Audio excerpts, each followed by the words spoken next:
La nécessité de la faiblesse s'explique très bien. D'un bout à l'autre de l'Écriture, l'Ancien et le Nouveau Testament s'accordent pour établir clairement que Dieu commence toujours par faire une œuvre négative chez ceux qu'il veut employer.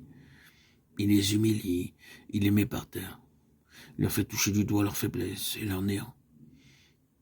Il les vide avant de les remplir. Il brise avant de se mettre à l'œuvre avec un instrument donné. Il tarit toutes les sources de la force humaine avant de manifester sa force à lui, dans sa perfection.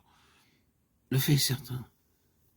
La lecture de la parole de Dieu ne laisse subsister aucun doute à cet égard, pas plus que l'histoire des différents instruments qui ont, au cours des siècles, donné à sa cause une impulsion décisive. La faiblesse, la dépendance consciente, est si nécessaire qu'elle rentre dans la catégorie des choses qui ont un prix tout spécial aux yeux de Dieu, et pour nous aussi bien que pour lui. Elle constitue une ressource positive et a une valeur de premier plan. Mais quand donc cette nécessité commence-t-elle? À quelle occasion prend-elle naissance? Ce qui la détermine, c'est ce désir naturel au cœur de l'homme d'être fort, de pouvoir faire acte de puissance. Dans l'univers entier, l'homme tel qu'il est par nature tient à la force, il la désire. La faiblesse, il l'a en horreur. Il se révolte contre elle. Ce qu'il veut, c'est la puissance, la toute-puissance. Cette inclination, ce désir, fait partie de notre nature. La nature charnelle.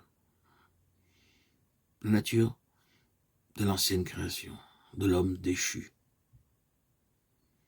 Où est donc la personne si insignifiante qu'elle paraisse aux yeux de son entourage, qui éprouve une joie naturelle, une joie sans mélange, à se voir laissé de côté, à se sentir marcher dessus?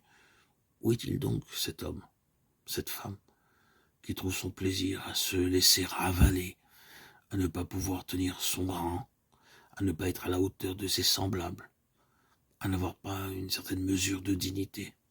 Non, non, tel n'est pas le penchant habituel de la nature humaine, de l'homme charnel,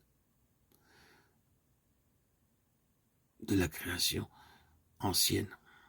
Souvent même une feinte humilité, un semblant d'humilité n'est pour l'homme qu'un moyen subtil d'attirer l'attention sur lui, d'attirer les lumières, les projecteurs sur lui, et par là, de marquer un point. Nous avons entendu des personnes se vanter d'être parmi les plus humbles qui soient au monde, et cette parole même n'était pas autre chose dans leur bouche que le moi se montrant à nu sous une humilité de contrefaçon. Jamais nous n'arriverons à dépister toutes les formes de la vie propre. Elle doit à tout prix s'exprimer dans ce sens-là. Être fort, atteindre d'une façon ou d'une autre à la puissance, à l'influence, à la reconnaissance, à l'admiration. Parvenir à un certain rang, être quelqu'un, faire montre de ce dont on est capable. La nature humaine est là, tout entière, en raccourci.